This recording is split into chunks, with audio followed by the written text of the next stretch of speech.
بسم اللہ الرحمن الرحیم۔ میں اکثر کہا کرتا ہوں کہ جس حکومت کے خلاف کھڑا ہوتا ہوں وہ چند دنوں کے اندر وہ حکومت ختم ہو جاتی ہے۔ تو میں نے کہا کہ اب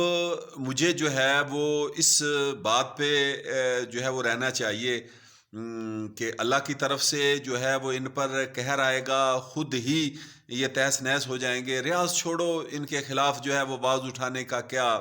ہے؟ مطلب جو ہے وہ خود بخود ہی اللہ کا جو ہے وہ عذاب قہر آئے گا۔ تو چھوڑو یہ مطلب جو ہے نا وہ اپنے اندر ولاگ کے اندر یا اپنے جو ہے وہ مختلف تحریروں تقریروں اور یہ ان کے خلاف تم اکثر بولا کرتے ہو یا ان کے خلاف کھڑے ہوتے ہو، خود بخود ہی اللہ کا قہر ان پر آئے گا۔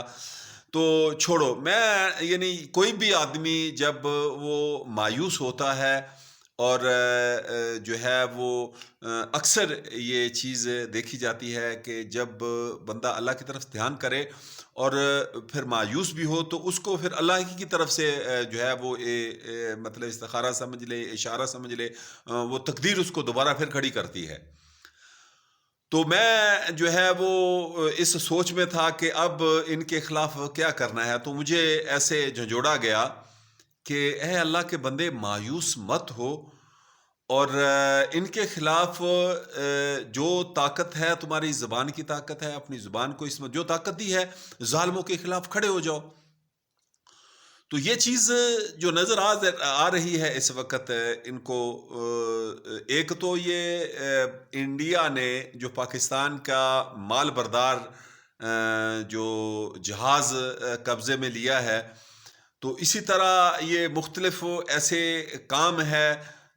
جو ادھر انڈیا ہے، ایک طرف امریکہ اسرائیل کا گٹھ جوڑ ہے انڈیا کا، اور یہ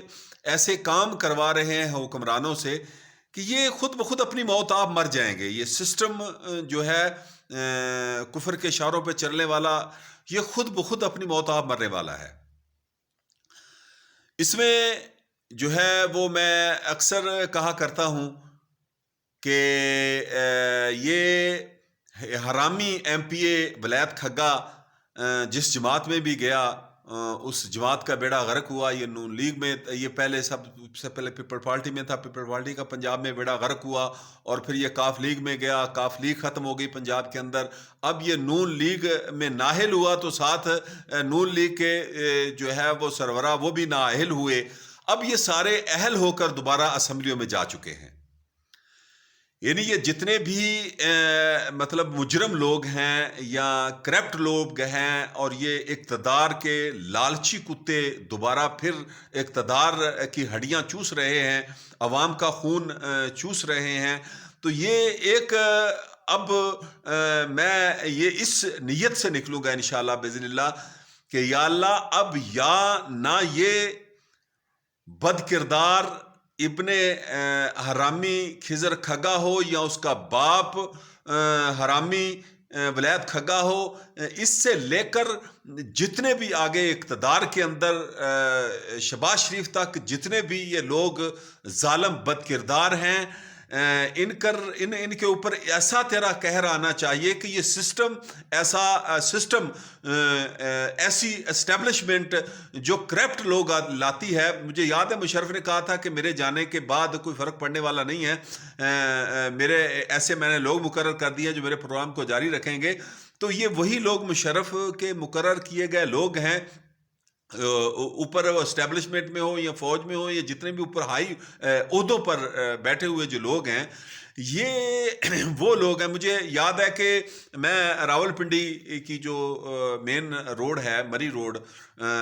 یہ اس کے اوپر جا رہا تھا کہ ایک بہت بڑی وہاں پر ایک جو تھی لائبریری تھی۔ اس لائبریری میں گیا تو چند دیر بیٹھا ہوا، باہر نکلا تو مجھے آدمی نے پوچھا آپ کو پتہ ہے یہ لائبریری کن کی ہے؟ میں نے کہا نہیں۔ یہ کہا کہ یہ قادیانیوں کی بہت بڑی لائبریری ہے، روڈ کے اوپر، مین روڈ کے اوپر تھی، اور اس کا پہلے مین گیٹ سامنے والا جو روڈ کے اوپر یہ بند کیا ہوا تھا، اور یہ پیچھے سے یہ خاص لوگ جو ان کے لوگ تھے وہی جاتے تھے۔ اب انہوں نے مشرف کی حکومت آئی ہے تو انہوں نے مین مین روڈ کھول دیا ہے، ان کو تحفظ مطلب جو ہے نا دیا گیا ہے، اور یہ اب انہوں نے مین روڈ کھول دیا ہے، مین روڈ کے اوپر جو دروازہ ہے وہ کھول دیا ہے. تو یہ اب موجودہ حکومت کے اندر اور اس میں مرزائیوں کو بڑی اہمیت دینا اور مرزائیوں کے لیے جو ہے وہ بڑے راہیں ہموار کیے جانا، اور یہ سارا کچھ جو ہے وہ مجھے تو لگ رہا ہے وہ مشرف کی باقیات جو ہے وہ سیاستدانوں میں ہو یا حکمرانوں میں ہو، جہاں بھی ہو، یہ باقیات مرزائی قادیانی اور یہ کفر کے ایجنٹ، امریکہ کے ایجنٹ جو کچھ کرنے جا رہے ہیں، یہ ان کے لیے اچھا نہیں ہے.